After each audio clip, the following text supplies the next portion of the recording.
أشهد أن لا إله إلا الله وحده لا شريك له وأشهد أن محمدا عبده ورسوله أما بعد فأعوذ بالله من الشيطان الرجيم بسم الله الرحمن الرحيم الحمد لله رب العالمين الرحمن الرحيم مالك يوم الدين إياك نعبد وإياك نستعين اهدنا الصراط المستقيم صراط الذين أنعمت عليهم غير المغضوب عليهم ولا الضالين.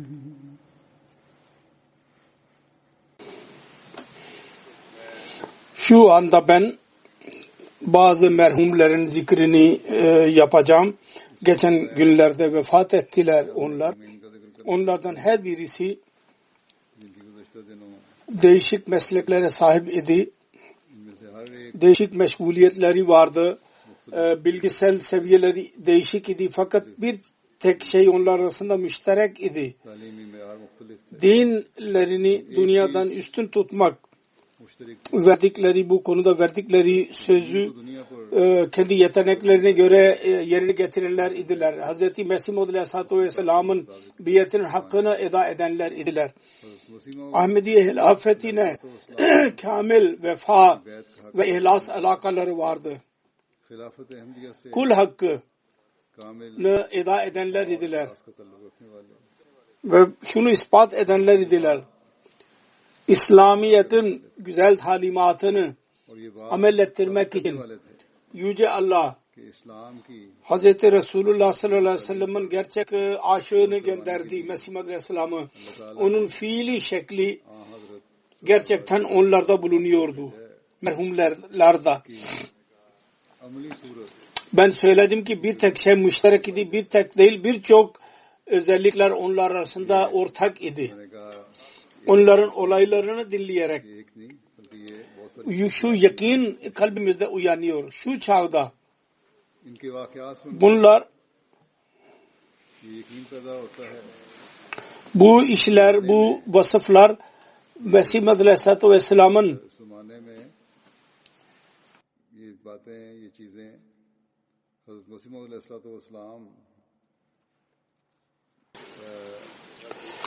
Mesih Aleyhisselatü Vesselam ile birleşerek kul ile Allah arasında gerçek alaka kurmanın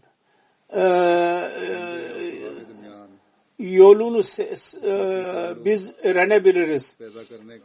Allah-u Teala'nın diri oluşuna, hayy oluşuna kamil yakin ve onun rızasına bağlı kalmasının en üstün seviyesi insana nasip olur. Zikredeceğim merhumlardan birincisi bizim müballigimiz idi. Zülfikar Ahmet Endonezya'da müballig idi.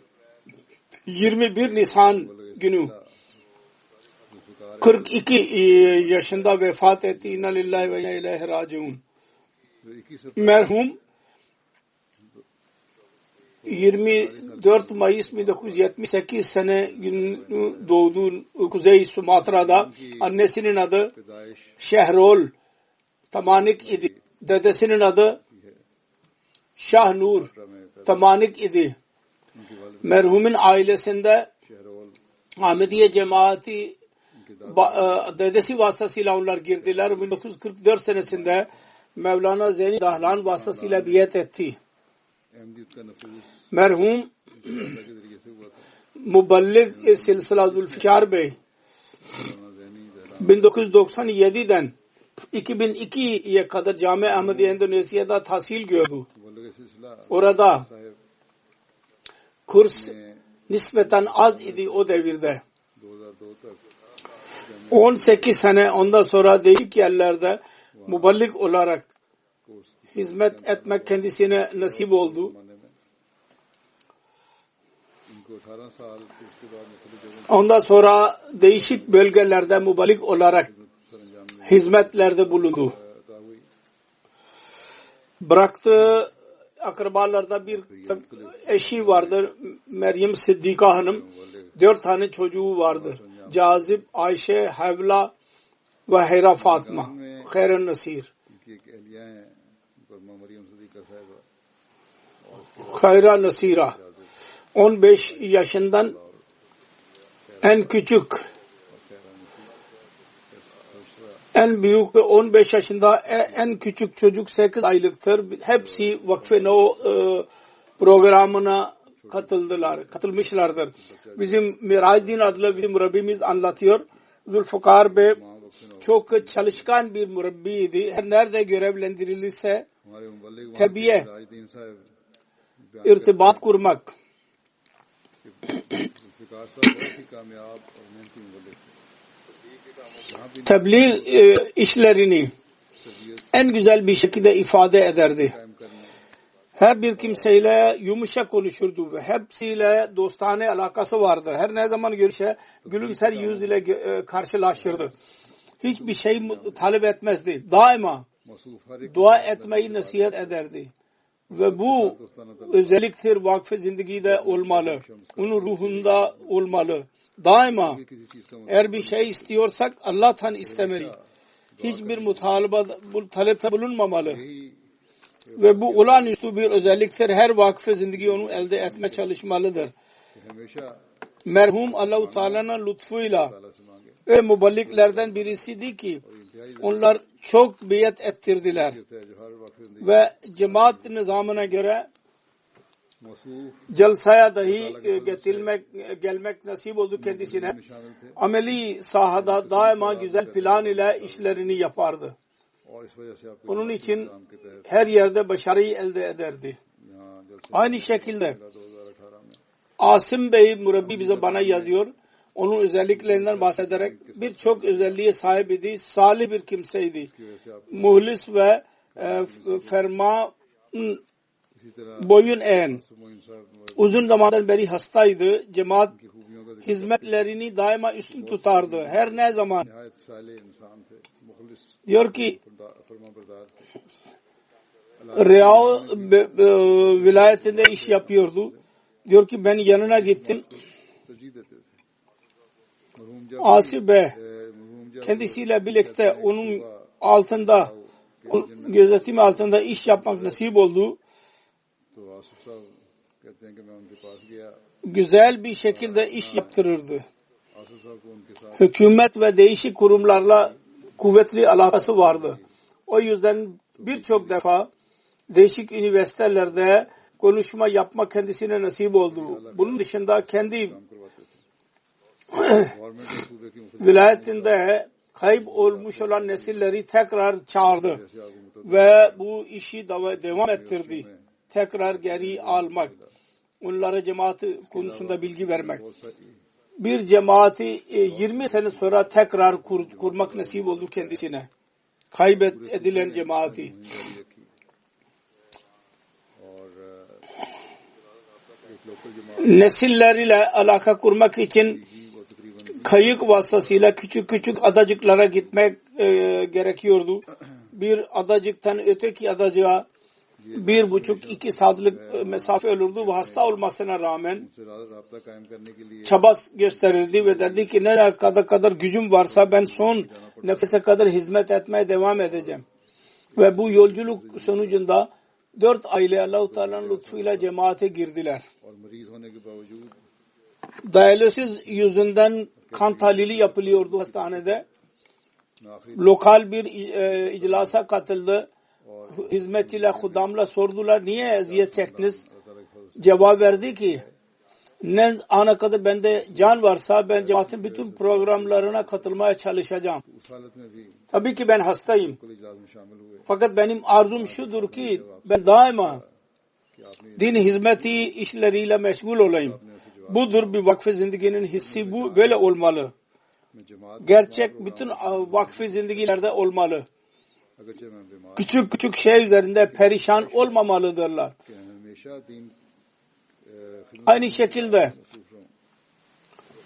Muzaffer Ahmet Murabbi vardır, orada diyor ki onunla birlikte Cami Ahmediye'de tahsil gördüm ve son defa Kadiyan'da kendisiyle görüştüm. Kadiyan birlikte gittiler.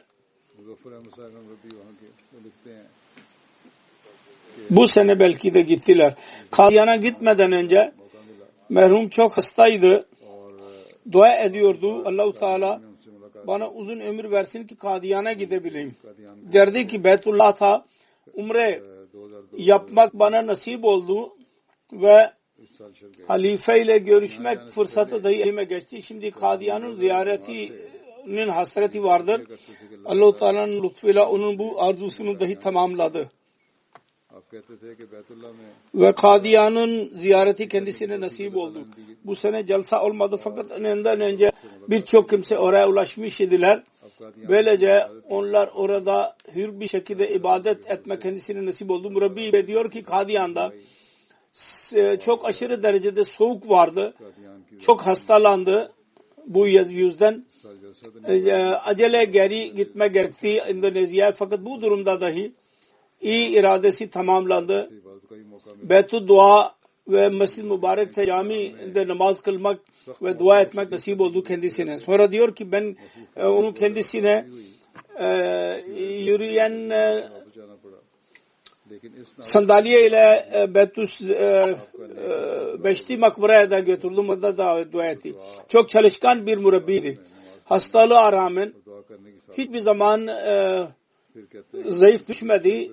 Her hangi iş verilirse cemaat tarafından onu mutlaka yapardı. Aynı şekilde Salih adlı başka bir murabbi var. Kendisi büyük olmasına rağmen, kıdemli olmasına rağmen asla çekinmezdi. Aciz çoktu, kibarlık çoktu kendi zatında. Merhum azimli bir kimseydi. Hastalandı geçen sene. Fakat iyileşmez uzun yolculuk yaparak Udamul Ahmediye İctimağı'na katıldı.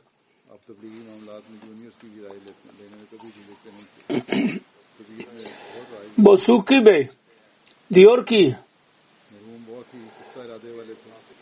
son 3 sene ben Muballigh Charge'li Mission House'ta ben görevlendirildim ve tebliğde iş gören muballiglerle irtibatım oldu. O zaman ben gördüm ki tebliğ programları çok güzel bir şekilde yapardı. Programları başarıya ulaştırmak için daileri ve lokal muballiglerin işlerini çok uzman bir şekilde yerine getirirdi. Benimle daima bana derdi ki biat edenlerin sayısına muhasebe etmemiz lazım ki dailerin cesaret edilsinler bölgede. Budur işte. Dailere dahi söyleyelim. Ve muhasebe edelim. Onlara sorulsun. Aynı şekilde daireyan dahi çalışkan olurlar. Ve diğer nizam dahi nev mübayiler işe girerler. Cemaate katılırlar. Sarımat Bey adlı bir murabbi var diyor ki tebliğ işlerini yapmak çok istiyordu. Biz Kuzey Sumatra'dan bir sınırsal bir sosa yerine gittik tebliğ için. Himmet ile ve bekleyerek arzu ile programlar, planlar hazırladı. Ve Allah-u Teala'nın lütfuyla çok güzel bir şekilde bu iş oldu. Daha sonra bir engel dahi oluştu fakat bunun yaptığı işin neticeleri çıktı ve nev mübayiler aynı bölgeden geldiler. Daima derdi ki hiçbir zaman ümitsiz olmamalıyız. Bizim görevimiz tebliğ yapmak ve tohum atmaktır. onun meyvesi başka birisinin eline geçer. Her neyse kuvvetli iradeyle, vefa ile vakfını yerine getiren diye Allah-u Teala onun derecelerini yükselsin. Biat hakkını dahi yerine getirdi. Vakfın sözleşmesini dahi güzel bir şekilde yerine getirdi. Tamamladı. Allah-u Teala derecelerini yükselsin. Karısına ve çocuklarına korusun. Onların kefili olsun. İkinci merhum, zikredeceğim merhum, Doktor Pir Muhammed Nakiyuddin İslamabad Pakistan'dandır. 18 Nisan günü vefat etti. İnna lillahi ve inna ileyhi raciun. Vefattan bir hafta yahut 10 gün önce koronavirüsünün alametleri kendisine belirdi. Hastaneye götürüldü.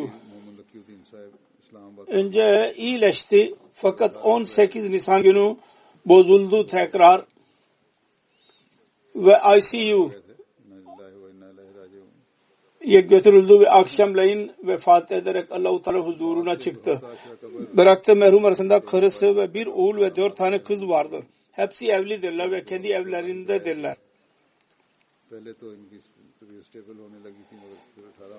Pir Muhammed Nakiyuddin Mesih Maud Aleyhisselatü Vesselam'ın anne ve baba tarafından Mesih Maud Aleyhisselatü Vesselam'ın eshablarından idiler. Hazreti Sufi Ahmet Can ile bunun nesli birleşiyor. Dedesi Hazreti Pir Mazharul Hak ve dedesi anne tarafından Hazreti Masih Nazir Hüseyin. İkisi Mesih Maud Aleyhisselatü Vesselam'ın kibar eshablardandırlar. Hazreti Pir Mazharul Hak Mesih Maud Aleyhisselatü Vesselam Kadiyan'da Medrese Ahmediye'de kendisinin sınıf arkadaşıydı. Ludhiana'dan çocukluğundan hicret ederek Kadiyan'a geldi. Ve 6 aya kadar Pir Mazharul Hak Bey Hazreti Akdas Mesih Maud Aleyhisselatü Vesselam'ın evinde dahi ikamet etmek nasip oldu kendisine. Doktor Bey'in annesi Hakim Muhammed Hüseyin Marham İsa'nın torunuydu. Doktor Pir Muhammed Nakiyuddin 1947 senesinde Pakistan kurulduğu zaman 1 yaşındaydı. 1946 yaşında doğdu.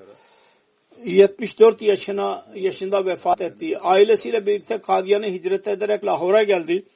Daha sonra Melsi Bihari'de yerleşti. National Medical College'den MBBS yaptı. 75-76'da İslamabad'a geldi ve burada poliklinikte iş buldu.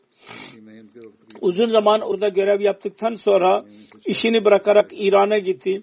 2-3 sene orada görev yaptı. Sonra geri Pakistan'a geri döndü. Burada klinik açtı İslamabad'ta. Ve 25-30 seneden beri kliniğini yürütüyordu. Çok başarılı bir klinik idi. Hizmet ediyordu. Emir Cemaat İslamabad yazıyor. Doktor Abdülbari Bey. Doktor Pir Muhammed Nakiyuddin geçen 12 seneden beri Ahmediye Cemaati İslamiye İslamabad'ta kazi idi. Kararı daima Kur'an ve sünnete bağlı olurdu. Her ikisi için teselli verici olurdu. Çok güzel ahlak sahibi seven, fakirleri seven, herkes tarafından sevilen bir zat idi. Herkes ile güler yüzlüyle görüşürdü. Meslek bakımından doktor idi. Onun için gece gündüz Allah-u Teala mahlukatına hizmet etmek konusunda ilk safhalarda bulunurdu. Fakir hastalar için kapısı daima açık olurdu ve para almadan herkese feyiz verirdi. Yalnız cemaat değil, gayri Ahmedilere dahi kliniği daima açık olurdu. Fayda veren bir zat idi insanlara. Dostları çok fazlaydı. Gayri Ahmedilerin büyük bir sayısı vardı bunlarda. Allah-u Teala kendisine beyan kuvveti verdiydi. Gayri Ahmedilere hak mesajını vermek fırsatını hiç kaçırmazdı. Bu durumda dahi Allah-u Teala'nın lütfuyla mesaj verirdi. Derdi ki Doktor Bey anlattı. 1970 senesinde ben MBBS oldum. Dede Pir Mazharul Hak Bey'in yanına gittim. Rabbahuna bu müjde verdin ki ilk benim ailemde doktor olan benim dedem çok mutlu oldu. Diğer nasihatler yanında bana şöyle nasihat etti. Hastalara ilaç vermek dışında onlar için çok dua et. Çünkü Hz. Mesih Aleyhisselatü Vesselam derdi ki hangi tabip hastalar için dua etmiyorsa yalnız kendi ilacına güveniyorsa o şirk koşuyordur demek ki. Doktor Bey derdi ki Doktor Nakiyuddin ben bu meslek edineli 50 sene oldu ve 50 seneden beri dedemin nasihatine uyarak tedavimin altındaki hastalar için kolay, ucuz onlara ilaç veriyorum. Ayrıca hiç ara vermeden 2 nafile namaz kılıyorum onlar için. Onlar için dua ediyorum. Budur işte yol. Her doktor bunu benimsemeli. Yalnız kendi mesleğin uzmanlığına güvenmeyiniz. İlaçlara güvenmeyiniz yalnız. İlaç dışında güzel ahlak gösterin hastaya. Ayrıca onlar için çok dua edin. Ve eğer nafile kılarsanız güzel olur. Daha da iyidir. Karısı Uzma Naki hanım beyan ediyor. Benim kocam çok ihlas sahibi bir Ahmediydi. Din tebliğini çok severdi ve hayatında birçok biat ettirdi. Ve birçok kimseye Ahmediye cemaat doğruluğu konusunda onların kabul ettirdi. Onlar korkudan dolayı Ahmediye cemaatine giremediler fakat onlar en azından Ahmediye cemaatinin doğruluğunu kabul ettirdi ve ses susturdu onları. Onlarla alakaları dahi iyileşti. Sonra diyor ki hastaların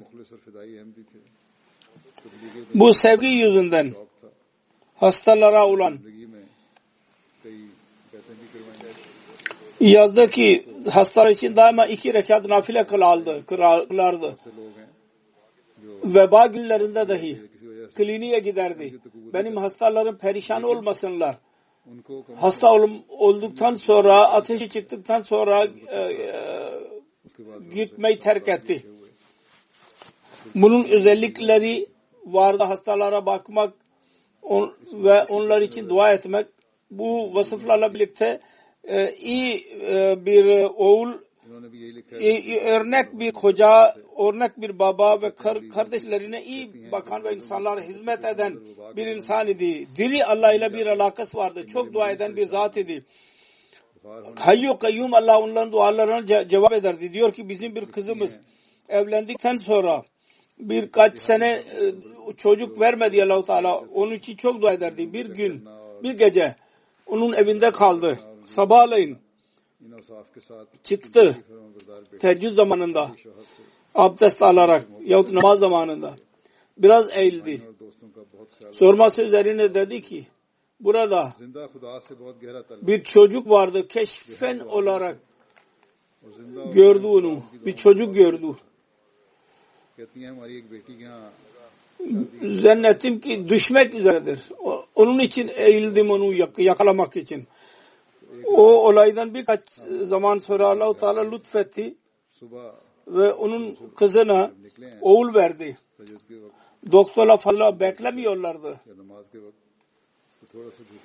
Allah-u Teala o çocuğa dahi dine hizmet eden birisi olsun. Onun yeğeni var. Arşe diyeceğiz. Diyor ki merhum benim en büyük dayım idi. Ne zamandan beri ben baktım birçok şey dinledim ve gördüm. Çok dua eden, fakirlere sevgi gösteren, çok nefis, zor zamanlarda dahi Allah ve Resulünün buyruklarına amel ederdi. Hiçbir istişare edersek cemaat bakımından ya aile bakımından hiç çekinmeden bizim aklımıza bu gelirdi ki dayımıza gidelim ve ona soralım fikrini. Diyor ki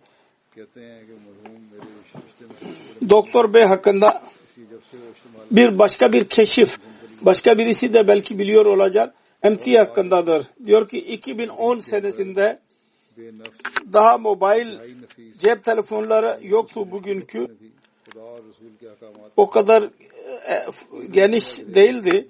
Ben dayımın yanında duruyordum. Sözünü dinliyordum. Bana dedi ki कहते हैं हमारे जहन में belli bir zaman önce ben gördüm. पास जाया जाए उनसे Anons ediliyor. Sanki ezan ve çocuklar cebren bir şey çıkararak kulaklarına takıyorlar. के बारे में Öğrendikten sonra dedim ki Emirül Muminin hutbesidir. शायद किसी और को भी Ve bütün dinler canlı hutbeyi dinliyorlar. कहते हैं गालबन 2010 का वाकया है Bu keşfin her hafta tamamlandığını biz görüyoruz. और आजकल की शक्ल touch mobile Sonra diyor ki Hazreti Sufi Ahmet Cai'nin ailesiyle olan alakasını yalnız kendisi için değil, diğer aile üyelerine dahi nasihat ederdi. देखा Allah-u Teala कि ऐलान होता है ya kişisel alaka olmalı. और कुछ लोग अपनी Yalnız bir büyük zatın ailesinden olmak bir şey değil. करने पर पता लगता है Onun için asıl budur ki sizin kendinizin alakanız olsun. Her zaman खुतबा सुन रहे हैं davet ilallah'ı çok severdi. कहते हैं ये कि आज हम Cunun'a kadar. पूरा होता देखते हैं Hepsi burada beyan edilemez. Hepsi bunu yazdılar. Davet ilallah'ı yapmayı çok severdi. Ve aslen bir şekilde Kur'an-ı Kerim'den delil vererek davet ilallah yani tebliğ yapardı. Celsa salanada gayri Ahmedi misafirleri evine çağırırdı. ताला Ve daha sonra onlara güzel yemek ikram ederdi. Onlara celsayı dinletirdi का होना तो televizyondan. Böylece tebliğ yolları açılırdı. हमारा अपना ताल्लुक है Diyor ki korona virüsü geldiği zaman दावत इल्लाह का बहुत शौक था yine kliniğe gidiyordu. Ben birkaç defa söyledim ki gitme dayıcığım.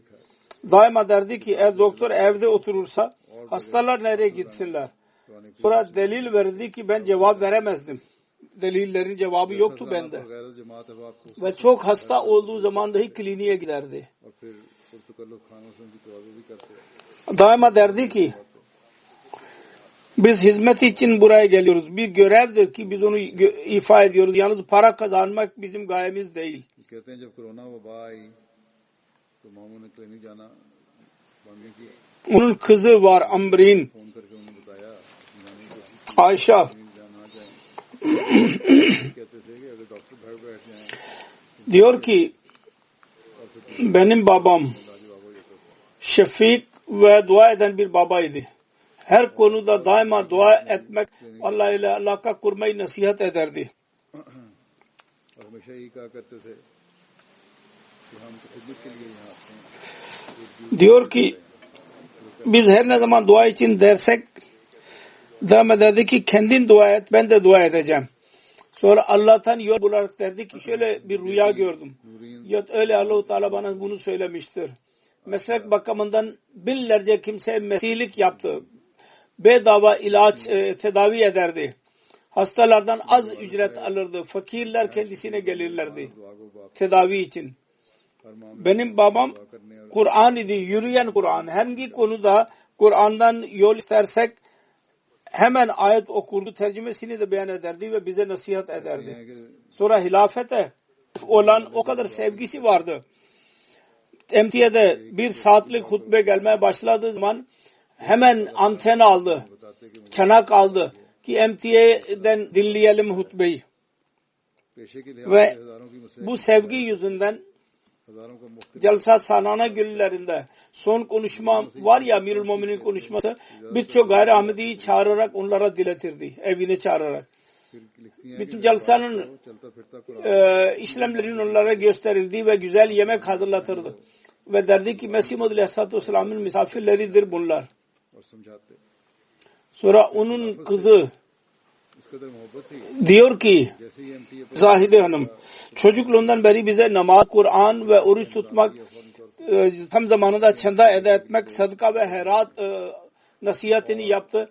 Evlendirirken bize yalnız din gördü. की वजह से जलसा Maddi şeylere hiç önem vermedi. Çocukluğundan beri bize şunu öğretti ki her arzu hemen yerine gelmiyor. Onun için daima sabır ve dua etmek lazım. सारी बैत की कार्रवाई दिखा Onun damadı var Abdülkuddus Bey. Diyor ki साथ खाने का भी अच्छा इंतजाम होता benimle कि हज़रत मसीह मौला kayınpeder değil baba gibi alakası vardı. Bana daima kendisiyle görüşmek şu bakımdan isterdim ki yeni bir şey, bir ayetin izahatı ve ihtilaflı bir konu, yeni bir yön ile ben onu öğreneceğim kendisinden. Diyor ki ben evlilik baş günlerinde ben külfetliydim. O kadar bana yakınlığı gösterdi ki benim çekingenliğim yok oldu. Maddi bir meselede siyaset ya modaya hiç ilgi göstermedi. İbadet, Kur'an, din bilgileri ve ahlak onun sevdiği konular idi. Bidatlar aleyhinde büyük bir dağ gibiydi. Hiç kimse onu yıldıramazdı. Evlilik konusunda kötü geleneklere karşıydı. Çocuklar eğer kızlar bir şarkı söylediği zaman eğer içinde şirk varsa hemen mani olurdu. Kuratul En Hadiye kızı diyor ki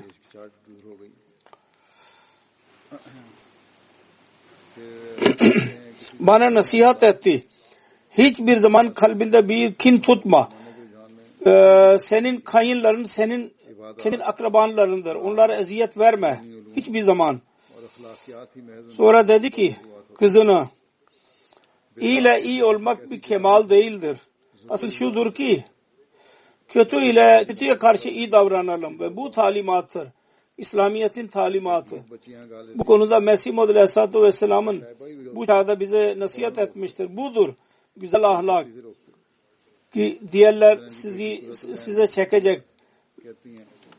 Onlar dikkatini çekecekler. Size doğru çekilecekler onlar. Fesat adam öldürmekten daha kötüdür.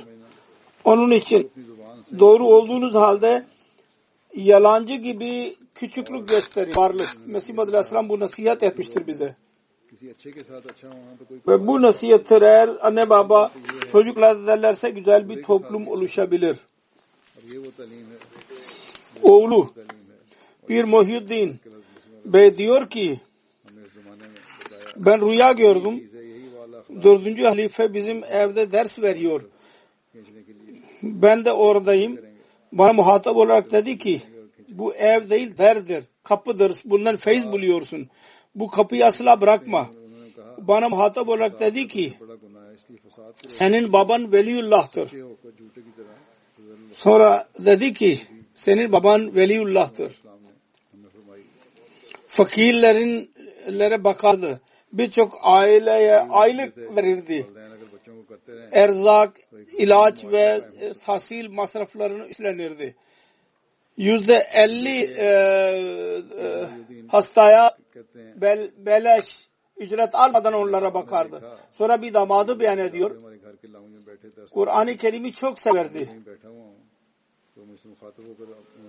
Ve bir referans vermek istersek ayeti mutlaka okurdu ve ondan sonra mealini söylerdi.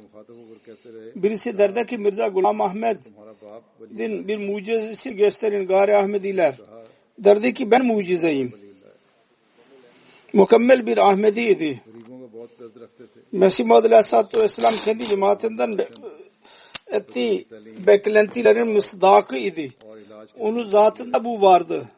Her kim kendisiyle görüşürse onun tabiatında iyilik eğilimi oluşurdu. İyi bir insanın özelliği de budur. Onunla oturanlar dahi iyi olurlar. Ve yalnız bu değil ki ben alametim. Bazı delillere Gari Ahmedi bazen diyorlardı ki bu alay ediyordu. Hayır ben alay etmiyorum diyordu. Bu bir gerçektir ve delillerle onların ağzını sustururdu. Ahmedi olmak bakımından birçok Ahmedi gerçek talimatına uyanlar diri bir mucize derler Mesih Muhammed Aleyhisselatü Vesselam'ın doğruluğun. İşte budur seviye. Her Ahmedi bunu elde etmeye çalışmalı. Eski ilaçlara vereceğine siz kendiniz bir delil olun. Mesih Muhammed Aleyhisselatü Vesselam'ın doğruluğunu. Aynı şekilde Abdurraif Navruf Bey var, Naib Amir İslamabad. Diyor ki birçok kimse belli etti. Biz başka bir doktoru bilmiyoruz. Biz nereye gideceğiz şimdi? Birçok cemaatin fakir insanları vardır. Asla problem olmadı. Doktor Naki'nin kliniğine giderlerdi. Oradan tedavi ettirirlerdi. Birçok gayri Ahmediler dahi belirttiler. Bizim evimizin büyüğüydü. Biz ondan fikir almadan bir şey yapmadık. Ahmediler değil, gayri Ahmediler de ikisinden fikir sorarlardı. Bazı gayri Ahmediler, aileler kendi ihtilaflar konusunda da kendisinin senden karar sorardı. 40 seneden beri o bölgede kliniği vardır. Önce baba geliyordu, sonra onun çocukları gelmeye başladılar. Fakat doktor bey diyor ki birçok insanın olaylarını bana anlattı. Bazı gayri Ahmediler nasihat ederek, çocuklarına nasihat ederek öldüler. Bir ihtilaf zamanında Doktor Naki ile mutlaka istişare edin. Sonra yazıyor.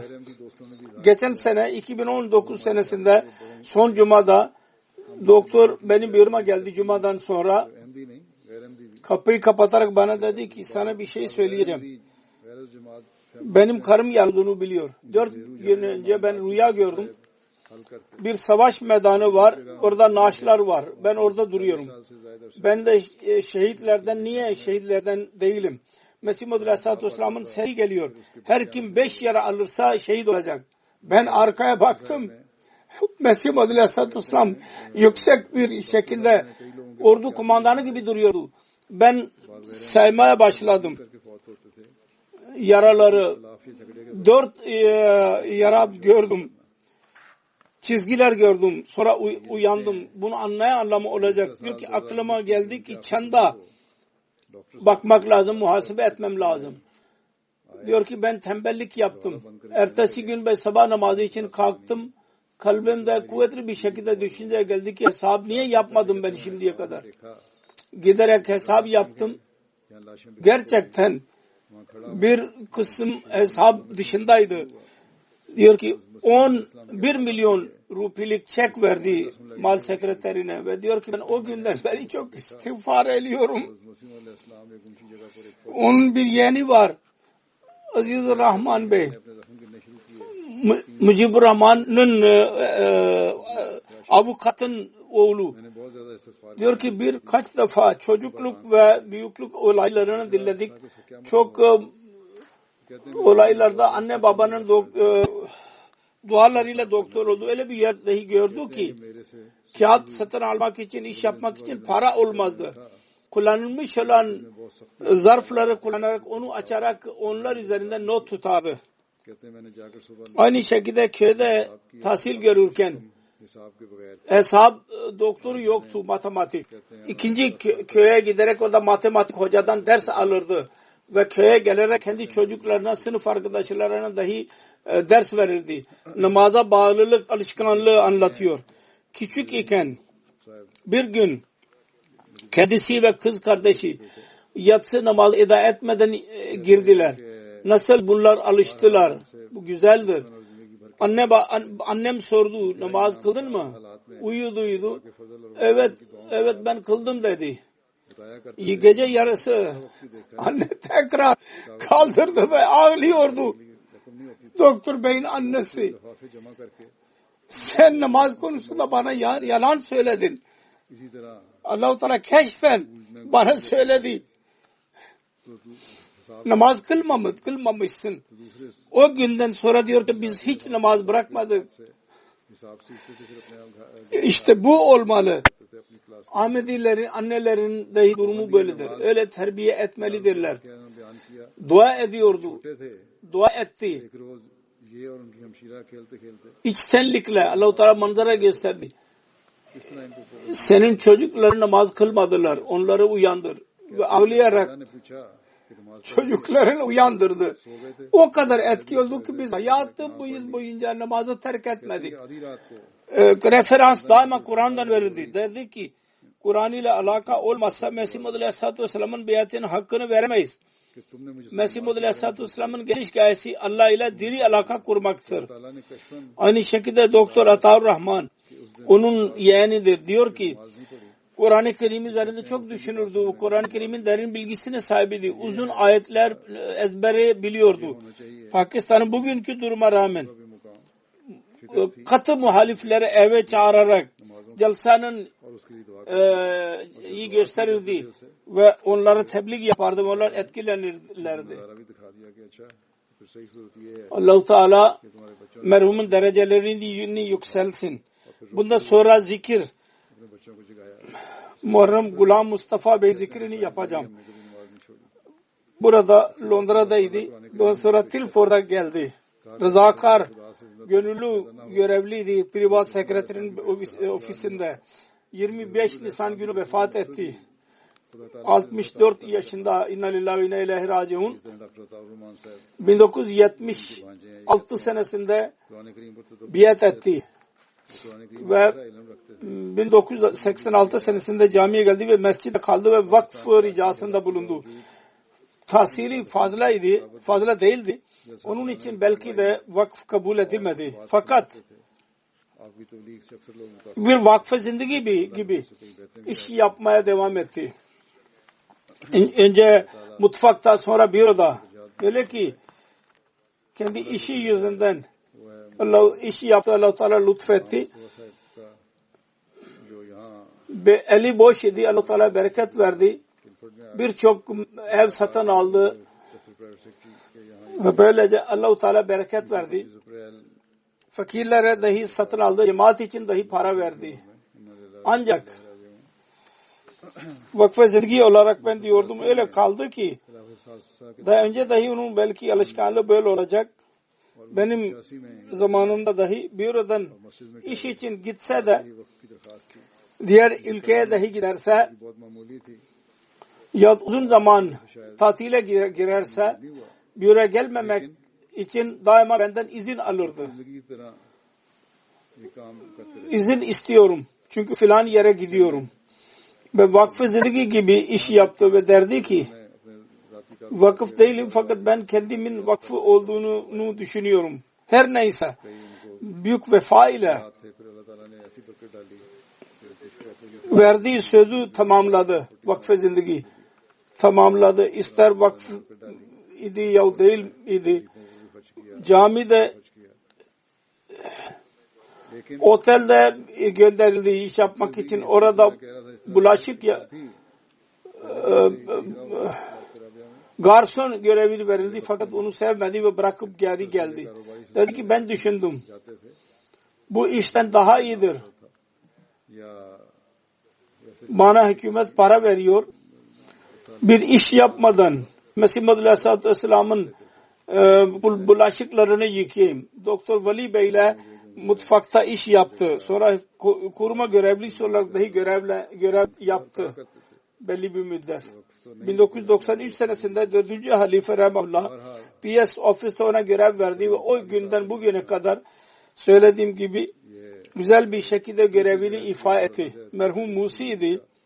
Bıraktı çocuklarda karı ve 2 kız ve 1 oğul bırakmıştır.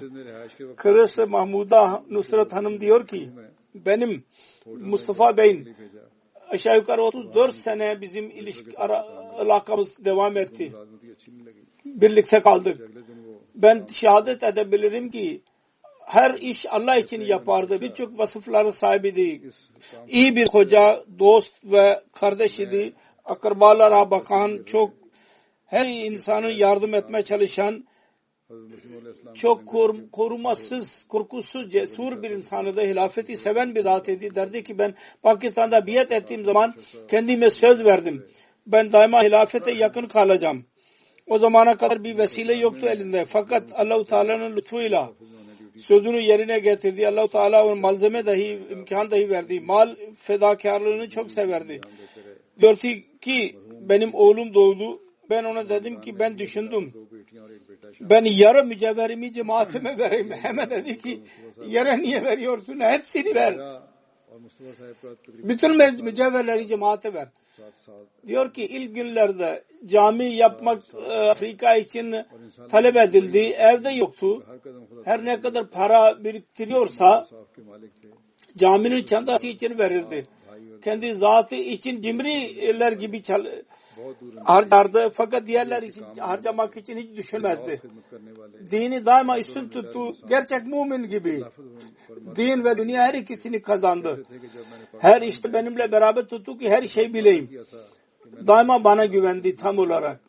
Sonra diyor ki पास कोई वसाइल नहीं थे Mustafa Bey kendi ailesinde tek Ahmedi'ydi. Biat ettiği zaman पूरा किया söz verdi. मुहैया फरमा दिया Babasının virasetinden bir şey almayacağım. Dua etti. Ya Rabbi eğer Mesih doğru ise ben onun doğru olduğunu kabul ederek verdim. Ya Rabbi bana kimse muhtaç etme. Allah-u Teala onun arzusunu tamamladı.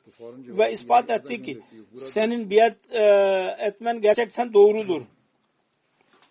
कहती हैं शुरू Sonra Allah-u Teala birçok yolla kendisine yardım etti. Kendi ailesinde, köyünde. घर भी नहीं था लेकिन जो भी पैसे जमा होते थे वो सारी Büyük cami yaptırdı. और अपनी जात पर वो कंजूसी की हद तक Bugün değil yarın bunlar Ahmedi olacaklar करने से पहले कभी diye. भी नहीं थे Akrabalarına हाँ दीन yardım ederdi. एक सच्चे मोमिन की तरह Erkek ve kız kardeşlerine. Dualar kabulüne dahi çok inanırdı. मुझे साथ रखा ताकि मुझे हर चीज का Onun birçok olayını yazmıştır. Kızı Sabiha Mustafa diyor ki साहब अपनी फैमिली में benim babamın hayatı Allah-u Teala'nın zatı ve onun hilafet nizamını sevmek idi. नहीं लेना Allah-u Teala kamil olarak tevekkül ederdi. Daima bize derdi ki ben filan seferinde şöyle dua ettim ve Allah-u Teala onu kabul etti. Daima çabası olurdu ki Halifetul Mesih'in teberru elime geçsin. Taburuk eline geçerse kendi payını korurdu ve diğerleri azar azar verirdi ki herkes ondan istifade etsin. Teberru dahi şu niyetle biriktirirdi ki celsanın misafirlerine onlardan bir şey verebilsin. बड़ी मस्जिद Diyor ki benim babamın birçok tanıdıkları bana söylediler. Ben öyle zannediyorum ki biz yetim kaldık. बहन भाई Fakirlere çok yardım ederdi. Diyor ki biz उनको अपनी दुआओं में Londra'daydık. कामिल यकीन था इनकी अलिया कहती हैं Tooting'den bir muntakil olduk. Çaba sarf ediyor ki büyük ev edineyim ki Mesih Muhammed Aleyhisselatü Vesselam'ın misafirlerine tam olarak hizmet edebileyim. खिलाफत से मोहब्बत करते थे Daima derdi ki ev istersek halifenin yanında kalacağım. Buradan bunun uzağına asla gitmeyeceğim. İhlas ile हमेशा ये कोशिश होती her biri kimse yardım ederdi. है तो फर्क मिल जाए और कहीं से तो Birisi sancıda olursa onu iyileştirmeye çalışırdı. फिर थोड़ा थोड़ा करके लोगों Kendi hastalık günlerinde dahi bana son nasihat etti. Daima cemaate bağlı kal. जमा करते Namaz kıl ve Kur'an'ı daima oku.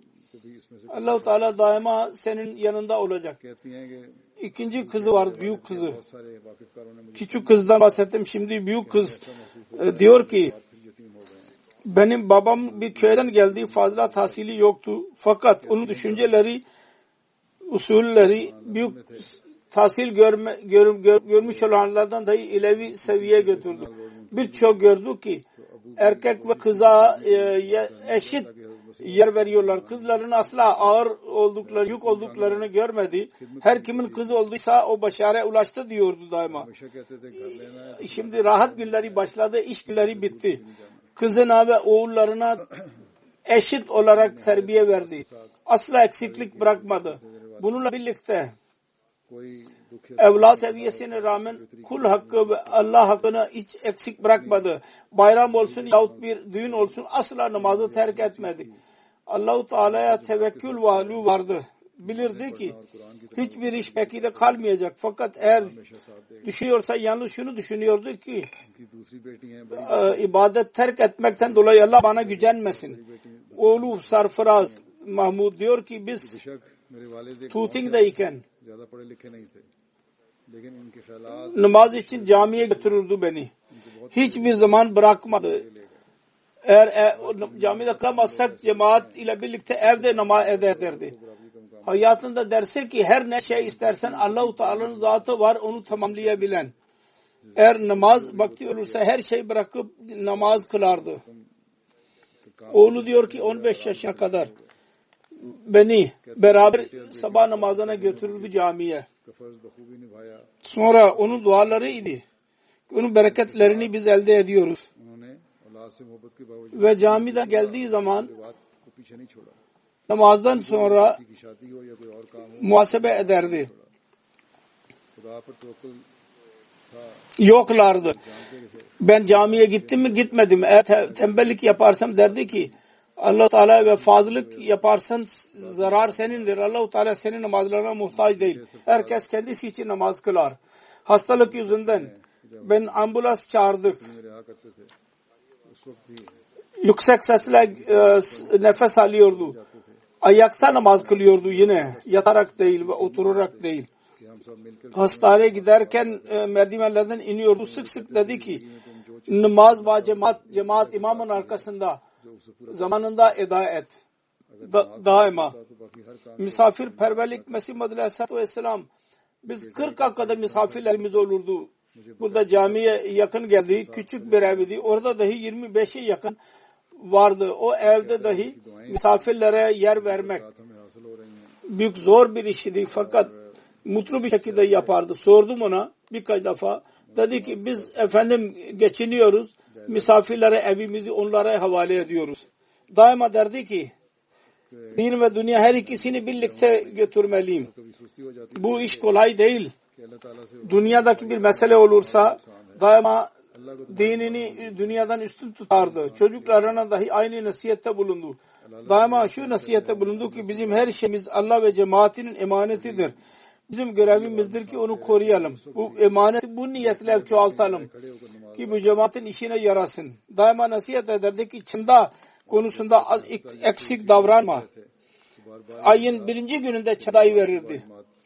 Derdi ki düşünme ki cemaat bizim çandamıza muhtaçtır. Çanda vermekle biz Allah-u Teala'nın nimetlerini cezbedebiliriz. बड़ा घर था तो वहाँ Derdi ki hastalığın son günlerinde ventilatör, nefes verici ilaç kondu. छोटा घर Komaya girdi daha sonra. Son kelimeler bana dedi şu ki Sarfraz मानव को समाना ben biliyorum ki ayın birinci günü geçmiştir. मेरे में बाहर आ Defter vardır benim dolabımda. Orada çanda muhasebesi var. Benim çandamı eda et. मानव को दे देते हैं Ve daima nasihat et ki her ayın birinci gününde bütün çandanı eda et. कि दीन और Ve geciktirme hiçbir zaman. Onun kayınpederi Kerametullah Bey diyor ki Mustafa दुनियावी मामला सामने आए eşinin hanımının bütün akrabalarına saygı gösterdi. Bana babalık yerini verdi. मुझे हमेशा ही Daima halifenin ayağı altında kaldı. इसलिए हमारा Damadıdır Bilal diyor ki और इस अमानत को Kur'an duaları Mesih Madri Aleyhisselatü Vesselam'ın yazılarının fotokopini alarak bana ve çocuklarına ve akrabalarına verirdi. Bunu okuyun ve Kur'an dualarını ezberle. पहले दिन ही Ben gördüm ki Fazıl Camii'nde ders olurdu.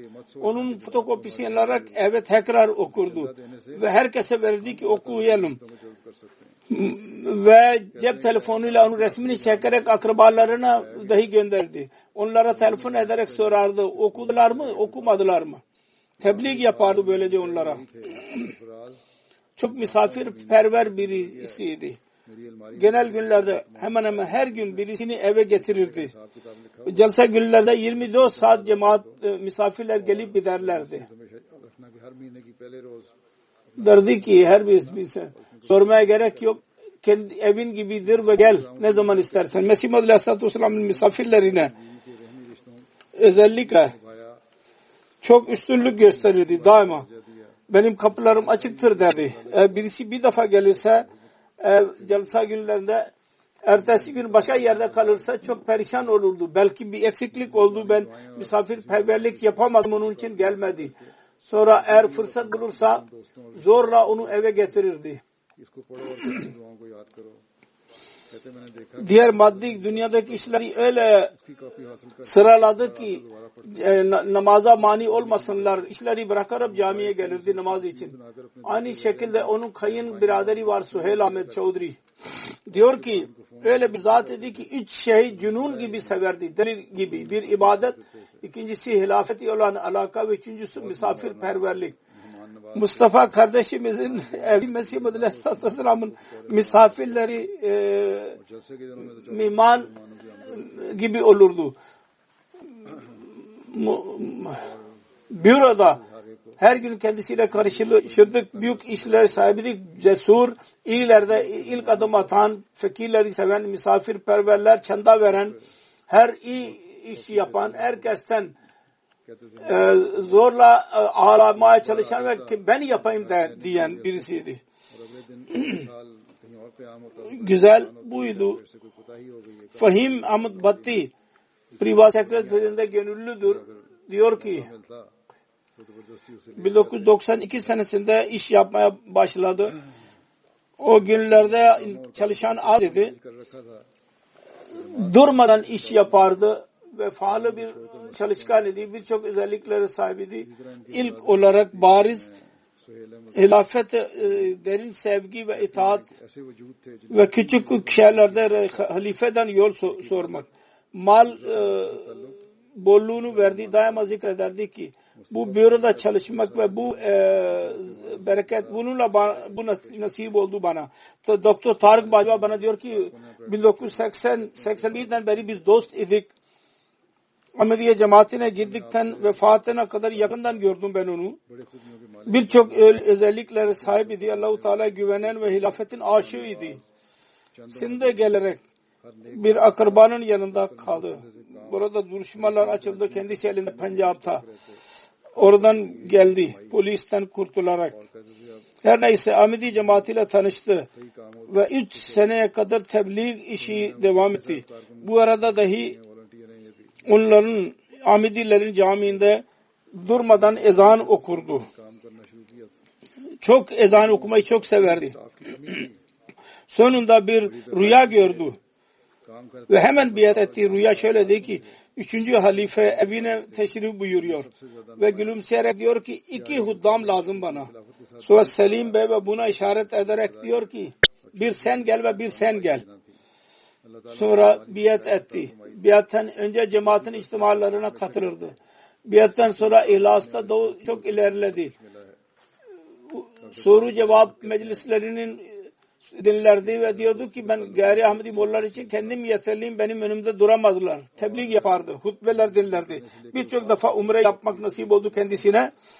Sonra Allah-u Teala lütfetti. 2010 senesinde hac yapmak dahi nasip oldu kendisine. Kadiyan'da önce giderdi. Merkezde bir evim olsun derdi. Ev yaptı. Orada daha sonra cemaate hediye etti. Doktor İbrahim Nasır Batti onun tedavisini yapıyordu. Diyor ki ben Gulam Mustafa Bey'i uzun zamandan beri tanımıyorum. Son hastalık günlerinde ben orada doktor idim. Ben o zaman gördüm kendisini. Hastası oldu Mustafa Bey. Son günlerde ben onu gördüm.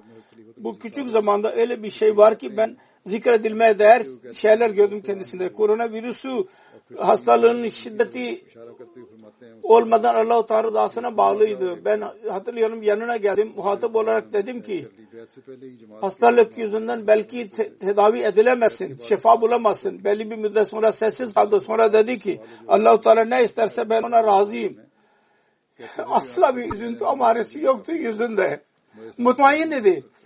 Sonra doktor bey diyor ki ben çok etkilendim. İkinci şey hilafet sevgisiydi. Hastalık şiddeti yüzünden ben CPSC vardı bir makina. Oksijen vermek için. Sert bir makinedir bu. İnsanı rahatsız eder. Çok korkunç bir durum söz konusu olur. Makina takma yüzünden eziyet duyardı. Ev aileleri gelip derlerdi ki Ali Emirül Mu'minin mesajıdır. Mesaj vermiştir. Doktorların direktiflerine göre amel et. Beni bu mesajı kendisine ulaştığı zaman birdenbire rahat olurdu ve rahat bir şekilde eziyete göğüs gerirdi. Öyle zannederdi ki hafıza almıştır. Ve bedende bir güç gelmiştir. Aynı şekilde diyor ki ben gördüm homeopatik ilacı şu yemezdi ki ben iyileşeceğim. Şu ki Amirul Mu'minin onu bana vermiştir. Hilafetin sevgisi yüzünden onu ben ondan etkilenmeden duramam doktor bey diyor. Allah-u Teala bütün merhumlerin derecelerini yükselsin. Vefa onlar Allah ve onun dinine gösterdikleri vefayı ve verdikleri biat sözleşmesini nasıl tamamladılar ondan daha fazla onlara sevgi muamelesini yapsın. Mesih Muhammed Aleyhisselatü Vesselam'ın buyurduğu gibi bunlar şehitlerin kapsamındadırlar. Allah Teala onun evladına dahi korusun evladını ve onların iyiliklerini benimsemeyi ve cari ettirmek kendilerine nasip etsin. Allah Teala ile alaka kuranlar olsunlar ve cemaat ve hilafet damla vefa alakaları olsun. Anne babalar kendileri için duaları Allah Teala daima kabul etmeye devam etsin kendilerinin lehinde. Allahümme amin.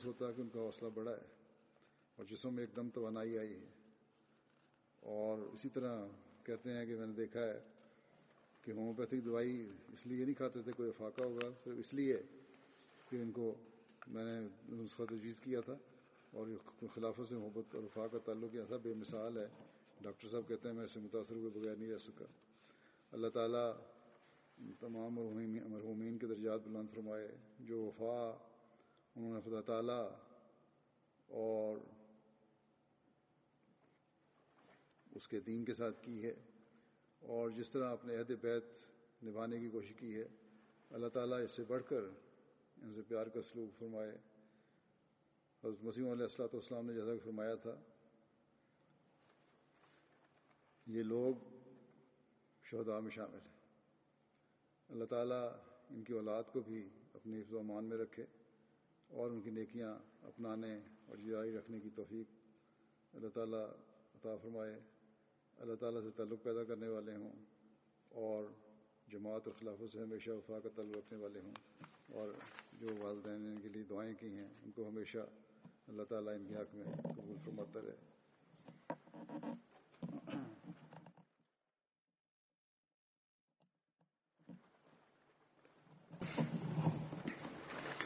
अल्हम्दुलिल्लाह